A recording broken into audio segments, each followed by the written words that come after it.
It was never glorious to be the man who carried the keys to the dungeon, never noble to be the one whose hands smelled of iron and smoke, whose clothes carried the faint trace of blood that no washing could ever remove. In the imagination of the townsfolk, the torturer was a shadow, a figure who lived somewhere between the law and the devil, summoned only when the court demanded pain to extract truth. He was not invited to feasts, not welcomed in taverns, not trusted to sit beside children or women. He was necessary, yes, but necessity is a cold companion, and it never warmed the heart of the man who bore the title. Imagine waking each morning knowing that your day's work would not be to build, or to heal, or to trade, but to break. The carpenter shaped wood into tables, the blacksmith bent iron into plows, the baker coaxed bread from fire, but the torturer shaped screams, bent bodies, coaxed confessions from silence. His craft was destruction, and though the judges and priests might nod gravely and say it was for the good of justice, the man himself carried the weight of every cry that echoed in the stone chambers. He was feared, but fear is not the same as respect. Children whispered stories about him,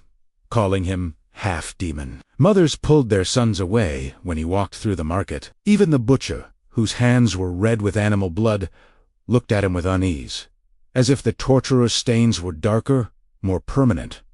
And yet, he had to eat. He had to buy bread, mend his boots, pay his rent. So he walked among them, invisible and visible at once, a man whose presence made the air heavy. The irony was cruel. He served the law, but the law did not protect him from loneliness. The work itself was a theater of cruelty. The rack stood in the corner like a silent beast, waiting to stretch limbs until joints cracked. The thumbscrews were small, almost delicate, but their bite was merciless. The brazier glowed with coals, ready to heat irons, until they hissed like serpents. Each tool had its own voice, its own rhythm, and the torturer knew them all. He did not need to imagine the pain they had taught him through repetition. The first time he turned the wheel of the rack, he flinched at the sound of tendons straining. The first time he pressed the iron to flesh, he felt his stomach twist. But repetition dulls horror, and soon he learned to keep his face still, his hands steady, his ears deaf to the pleas. Or so he told himself. In truth, the cries seeped into him like water into stone, slow but relentless. At night, when he lay on his straw mattress, he heard them again, muffled but insistent, as if the dungeon had followed him home. He drank to silence them, but drink only blurred the edges. The faces of the broken still floated before him, eyes wide with terror, mouths open in endless screams, and yet he could not leave. Who else would hire a man whose only skill was pain? The guilds would not take him, the merchants would not trust him, the church would not bless him. He was bound to his post as surely as his victims were bound to the rack. The judges knew this, and they used it. They summoned him when they needed a confession. When the evidence was thin, but the verdict already written, he was the instrument, the hand that turned suspicion into certainty. And when the confession was signed, the court washed its hands, declaring justice served. But the torturer could not wash his hands so easily. The ink of those confessions was written in screams, and it stained deeper than blood. The townsfolk whispered that torturers were cursed, that their souls were marked. Some said they could never be buried in consecrated ground, that the earth itself would spit them out. Whether true or not, the torturer believed it, for he felt the curse in his bones. He felt it when he tried to pray and found only silence. He felt it when he looked at his reflection and saw not a man but a shadow. He felt it when he dreamed of fire and chains, and woke with the taste of ash in his mouth. And yet he continued, because to stop was to starve, and to starve was to die. And death was no escape if damnation awaited. So he walked back into the dungeon each day, lit the torches, and prepared the tools. He told himself it was duty, that he was serving the law, that without him chaos would reign. But deep down he knew the truth. He was trapped, a prisoner of his own profession, condemned to inflict pain so that others might feel secure. And the cruelest part was this: the people who shunned him, who crossed themselves when he passed, who whispered curses behind his back, they were the same people who demanded his work. They wanted justice swift and certain. They wanted confessions to ease their fears. They wanted order maintained, and so they needed him, even as they despised him. He was their necessary evil, their hidden blade, their silent servant, and he bore it all, the loneliness, the horror, the curse, because he had no choice. The dungeon was not only a place of stone and iron.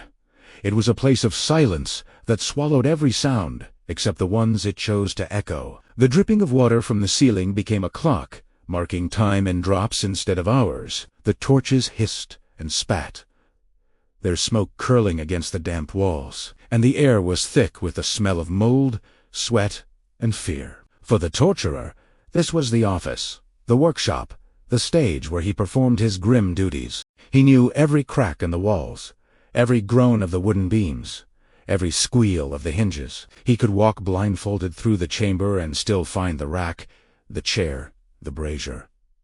Yet familiarity did not bring comfort. It only deepened the sense that he was part of the dungeon itself, another fixture, another tool. The prisoners who were brought before him were not always guilty. Some were thieves, some were heretics, some were merely unlucky enough to be accused by a neighbor with a grudge.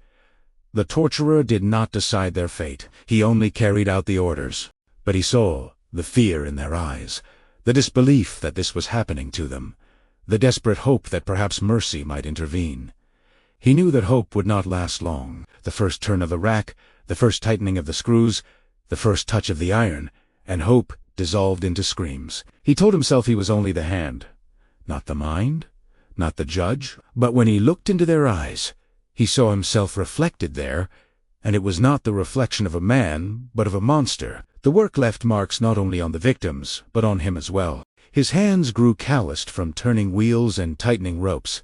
His back ached from bending over, but his ears rang with the endless chorus of cries. And his heart, though he tried to harden it, carried scars invisible but deep. He found himself avoiding mirrors, for when he looked he saw not his own face, but the faces of those he had broken. He avoided sleep, for dreams brought him back to the chamber, replaying the scenes again and again. He avoided people, for their eyes reminded him of judgment, of fear, of the curse he carried. And yet he could not avoid himself. The loneliness was perhaps the cruelest torment of all. He lived on the edge of the town, in a small house that no one visited. Children threw stones at his door.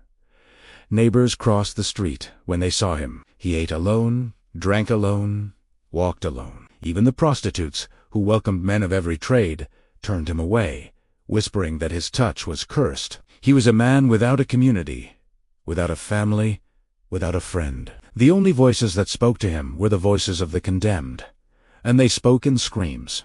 There were moments when he wondered if he had become numb, if the horror no longer touched him. But then a prisoner would beg in a voice that reminded him of his mother, or cry in a way that echoed his own childhood fears, and the numbness would shatter. He would feel the weight of it all, pressing down, crushing him, and he would drink until the world blurred. But the next morning, the summons would come again, and he would return to the dungeon, because there was no escape. The judges did not care for his suffering. To them, he was a tool, a necessary instrument.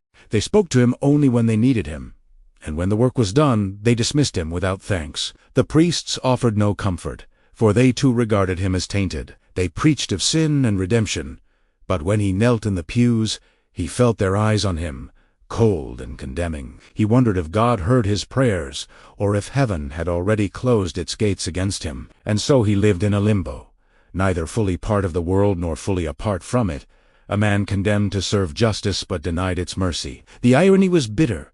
The torturer was himself tortured, not by iron or flame, but by isolation, by guilt, by the knowledge that his life was a chain he could never break. Sometimes he thought of running away, of leaving the town and the dungeon behind. But where would he go? His reputation would follow him, his skills were useless elsewhere, and his conscience would not let him forget. He was bound not by ropes, but by necessity, by the cruel logic of survival. And so he stayed, day after day, year after year, until the lines on his face deepened and his hands grew stiff. The world outside changed the fashions, the rulers, the wars, but the dungeon remained the same. And so did the people who despised him grew old and died, replaced by new generations who despised him just as much. The tools grew rusted and were replaced, but the screams never changed. They were eternal, as if the dungeon itself fed on them, as if the stones absorbed them and whispered them back in the dark. And the torturer, though he tried to shut his ears, could never escape their echo. He was a man trapped in a cycle of pain, a cycle that offered no reward, no honor, no peace. Only survival, only the endless turning of the wheel, the endless tightening of the screws, the endless hiss of the iron. And in the silence between screams, he heard his own soul crying out, begging for release that never came.